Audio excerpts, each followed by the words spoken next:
Well, there we go. That was brutal. It was avoidable.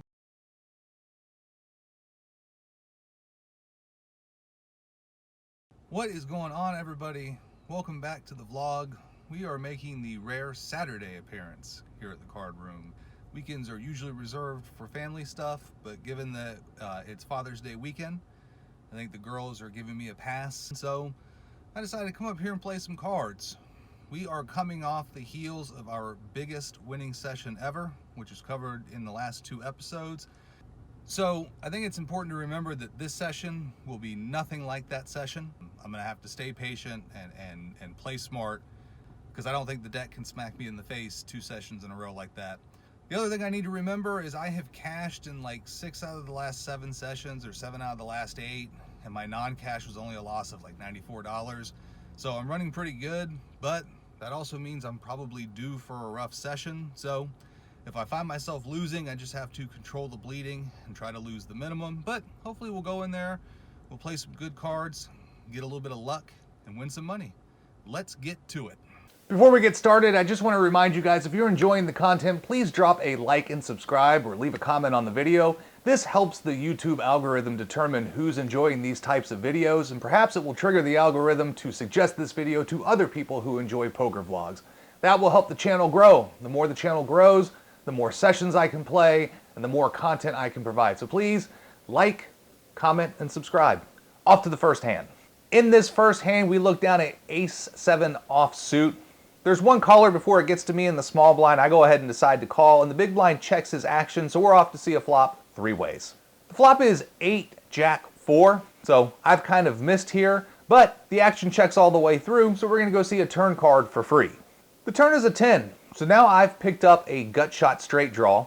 With the pot being so small, I'm just going to go ahead and lead out here for $5. I get one caller, and so we're off to see a river heads up. The river is an ace, so not necessarily the card I was looking for, but not a terrible card. I lead out for $10. My opponent calls and he flips over Ace-9, so he was open-ended and also hit his ace on the river. That's okay, it's a tiny pot that just won't go in our direction. In the next hand, we're in middle position and we look down at pocket aces. Under the gun limps in before under the gun +1 bumps it up to $7. That's obviously not going to be enough playing pocket aces, and so when it folds around to me, I bump the action up to $25. It folds around to the small blind, who then rips his stack for $145. This is a pretty great scenario. I'm hoping that I can get either under the gun or +1 to go ahead and come along in this pot, but neither one does. They both fold their hand. I obviously snap it off and I tell my opponent I have aces, and he says, so do I. And he tables pocket aces. So the run out doesn't go in any person's favor, and we're chopping up a massive $9 to split. There's a button straddle in this hand of $5. We're in the cutoff and we look down at 10-7 offsuit. There's 2 callers before it gets to me. I decide I want to play this hand in late position, so I call as well. The button straddler checks his option, so we're off to see a flop 3 ways. The flop is 9-Deuce-4, so I don't really connect on this flop, but luckily the action is going to check through, so we're off to see the turn for free. The turn is an 8, so now I have an open-ended straight draw. The middle position player leads out for $5 before he gets a call, and I bump the action up to $20 to put a little bit of pressure on my opponent's hand. Only the late position player calls me, and so we're off to see a river in position heads up. The river is a 5, so 6-7 gets there, but I don't. The action checks to me, and I decide to go ahead and lead out on this hand because there's no way I can win it by checking, and I bet for $35. I'm trying to make it look like a value bet. Perhaps I'm playing an overpair, or perhaps I'm playing 5-6 as well. My opponent thinks about it, he assembles the chips, and he makes the call. I tell him any pair is good, and he flips over King-9. Looking back, I like the reasoning behind my bet, but it was probably way too small and probably enticed to call. I probably should have made it a little bit closer to 2/3 pot or something if I want my opponent to fold marginal hands there. But that's okay, that'll be another pot going in the opposite direction. I add on for $75 to top my stack back up to $200.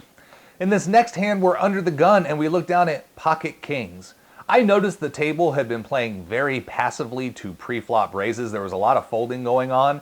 And so I want to put out a size that will fold out marginal hands but still get a little bit of action, so I raise up to $12. I'm going to get my action because a middle position player calls, the small blind calls, and the big blind calls, so we're off to a flop out of position 4 ways. The flop is 6-8 queen with 2 hearts. The action checks to me, and I lead out for $30 here. Only the small blind calls, and so we're off to see a turn heads up. The turn is the 4 of clubs, not going to change much, it's a pretty safe card. The action checks to me again, and I throw out a bet this time of $75. My opponent only has about $95, and so he decides to go ahead and rip his stack in. I instantly make the call, and so we're off to see a river. The river is not a great card, it's the ace of diamonds, and my opponent flips over ace-queen for the rivered 2 pair. I think I played this hand perfectly against him. Obviously, we got all the money in while I'm ahead. He's drawing to 5 outs. But unfortunately, it's just kind of a case of bad luck, and that pot is going to go in his direction. I add on for another $125 to bring my stack back up to $200, and we're off to play another hand. There's a button straddled to $5. We're in middle position, and we look down again at pocket aces. There's 2 calls before I bump the action up to $20. I get 2 callers, and so we're off to see a flop 3 ways. The flop is queen 6-8 rainbow. So there's some straight draw possibilities, but in a raised pot, I'm not necessarily worried about those. The action checks to me, and I continue on for $35, but both players fold, so we're going to scoop a small pot in our direction. We're in middle position this time, and we look down at one of my new favorite hands, Jack 8 suited. When the action gets to me, I bump it up to $10. Only the small blind calls, so we're off to a flop in position heads up. The flop's a pretty good one. It's 4-6-10 with 2 clubs, so I've flopped a flush draw and a backdoor straight draw. My opponent checks to me, and I go ahead and lead for $10. He pretty quickly calls, so we're off to see a turn. The turn is a king of clubs, bringing in my flush. My opponent checks to me again, and I don't want to scare him off, so I decide to go ahead and check this card, and we're off to see a river. The river's a blank, it doesn't really change anything. My opponent, in this case, leads for $15. Sitting with the jack high flush, I think that I need to put a raise in here, and so I do. I bump it up to $45. My opponent doesn't look happy about it, mulls his decision over, and he says, "Nice move," before folding his hand, so we're going to scoop another small pot in our direction. In episode 1, I had made mention of a player who was a lot like a villain from one of those action movies. I referred to him as Bane, and he has sat at my table again today in the 1 seat. He's not doing his scary voice, but he's still a pretty intimidating guy. Let's see if we can get involved in some hands with him. We're on the button when we look down at King 7 of hearts. There's 1 caller before I bump the action up to $12. That original limper calls, and so we're off to see a flop heads up. The flop is 7-8-10 with 1 heart, so I've flopped bottom pair and a backdoor flush draw. He leads into me for $15, and I want to see what can develop on this hand, so I make the call in position, and we're off to see a turn. The turn is a 6, so this puts a 4-liner out to the straight, and it's not a heart, so my backdoor hearts aren't getting there. My opponent leads into me for $20, and with a 4-liner to the straight and my hearts out the window, I really don't see how I can call. I really don't know what I would be calling for. He could be bluffing me, but what card could come on the river that would make me comfortable in betting? Well, the answer is none, so I go ahead and let my hand go, and this one does not go in our direction. Got to top back up for another $50. I want to make sure that I have as much money in front of me in case I have the chance at the double up, so the stack is back up to $200. There's another button straddle. We're in the cutoff, and we look down at Queen Jack suited. There's 1 caller before it gets to me, and I bump the action up to $15. I'm looking to push the button off the hand so I can be in position in this hand, but the button is actually my only caller, so we're off to a flop out of position heads up. The flop is 9-10-4 with 2 spades, so I flopped an open-ended straight draw. I lead for $20, and my opponent calls, so we're off to see a turn. The turn is not a great card. It's the queen of spades, so the front door flush gets there. King Jack also makes a straight, and there's all sorts of straight draw possibilities. I check it over to my opponent, and he leads out for $40. I do have to be worried about the spades a little bit. I also have to be worried about any naked jack also having a straight draw. I'm a little bit tilted because the session isn't going great considering I ran aces into aces, couldn't win with kings, and then have been just taking down really small pots or being bet off of pots. So I decided to go ahead and make the move to shove my stack for $148, and my opponent snaps me off immediately. So I tell him I'm probably in a lot of trouble. The river is not a good card. It's a fourth spade. So I table my hand and ask him how much trouble I'm in. And my opponent tells me I'm good. And he's kind of holding his cards up and I can see a 10. And then he kind of fans them out and puts them down, and he has pocket 10s for the set.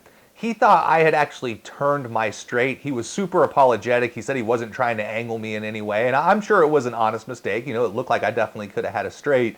But unfortunately, he is going to take this hand down on a terrible play by me. We add on for another $150. There is another button straddle to $5.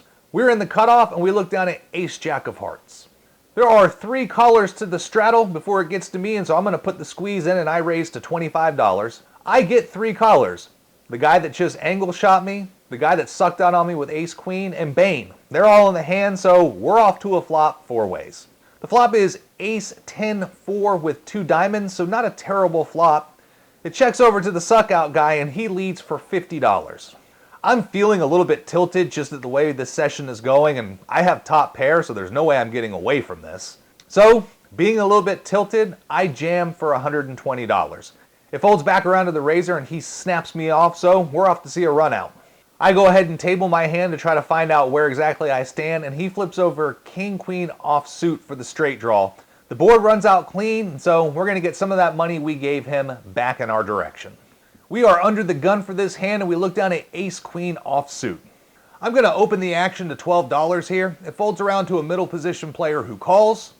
Bane, who was on the button, also calls. Everybody else folds, so we're off to a flop out of position 3 ways. The flop is 10 king queen, so I've flopped middle pair and a straight draw. I lead out for $20. Middle position gets out of the way, and Bane calls, so we're off to see a turn heads up. The turn is a blank. It's a low card, doesn't really change anything. I lead out in this instance for $55, trying to figure out where I am. And Bane on the button min clicks to $110. Min clicks are obviously usually a sign of strength, so I could be up against something like a set here, or maybe a pair and straight draw as well, perhaps a flush draw. Bane had been playing a lot of hands, and so it's really hard to try to isolate and put him on a specific hand. So it's really kind of a tough situation because I know how good my hand is, but I don't know how good his hand is. I definitely have the option to fold here and try to wait for a better spot, but I also have a lot of equity with a straight draw as well. I have the queen of diamonds in my hand, so I am blocking some flush draws.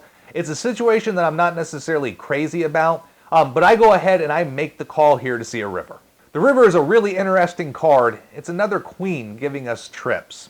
Not exactly sure what to do and not sure if I can really get called off by worse hands. I check my action over and the button immediately ships his stack in. Again, this guy has played so many pots. As a matter of fact, he just won a 4-way pot with 3 people all in with ace-4, bottom pair of 4. So 3 other opponents called him off super light pre-flop because of how much he's been playing. Any non-queen river, I can probably get away from this hand. But now I have trips. This guy's playing every hand. I know how good my hand is. I don't know how good his hand is. I absolutely hate this situation. But with so much money in the middle, I really don't think folding is the right move here. So I make the call and my opponent flips over Jack-9 for the flop straight. So just that kind of action where he's calling off raises with Jack-9. Again, he's playing position from the button, but it's really hard to put this particular opponent on a hand. As we had been talking, he said he plays a lot of deep stack poker and he likes to play a lot of different hands for situations just like this. So opponents have no idea what he's playing and he gets paid off to the maximum. We are super short stacked when we look down at Queen-8 of clubs. We see a flop of Jack-4-6, which has 2 clubs. The action checks through, so we're going to a turn. The turn is the 9 of hearts. Middle position leads out for $25. I've only got like $67, and I'm completely tilted from the way I've played, so I jam all in. My opponent snaps me off. I'm looking for a little bit of luck here. I haven't really had any luck or a one-time yet, but I don't get it. The river runs out clean. And my opponent shows Jack-5. So that is going to end this very brutal session. I recorded an outro in my car when it was done, but it's mainly just me kind of incoherently mumbling and stuttering and trying to figure out what happened. coming off the biggest win of my poker career the session before, now I've suffered the biggest single session loss in my poker career. It's just really perplexing. It was a miserable feeling. It was a miserable car ride home. It was a miserable rest of the day Saturday. But you have to realize when you're playing poker, especially when you're playing with as much frequency as I am, you're going to go through these swings in this variance. You know, in the last session, I ran like God. I could not miss. I only lost 2 hands in that entire session. And in this session, I just couldn't win. Kind of took a bad beat early. I made a bad play in the middle of it and just kind of had some bad luck at the end of it, running into a flop straight. And so this just was not my session. It was very humbling. I mean, you know, my friends watch this vlog. My mom watches this vlog. I mean, people are going to see this. And so it's a very humbling experience, but we can't let it sour things too much. We're just going to have to pick ourselves up, dust ourselves off, and live to fight another day.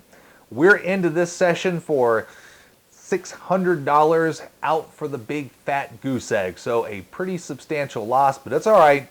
We'll rebound. If you enjoyed the content, please drop a like and subscribe. Remember, you can follow me on Instagram at 7cardflushedpoker, and we'll see you next time.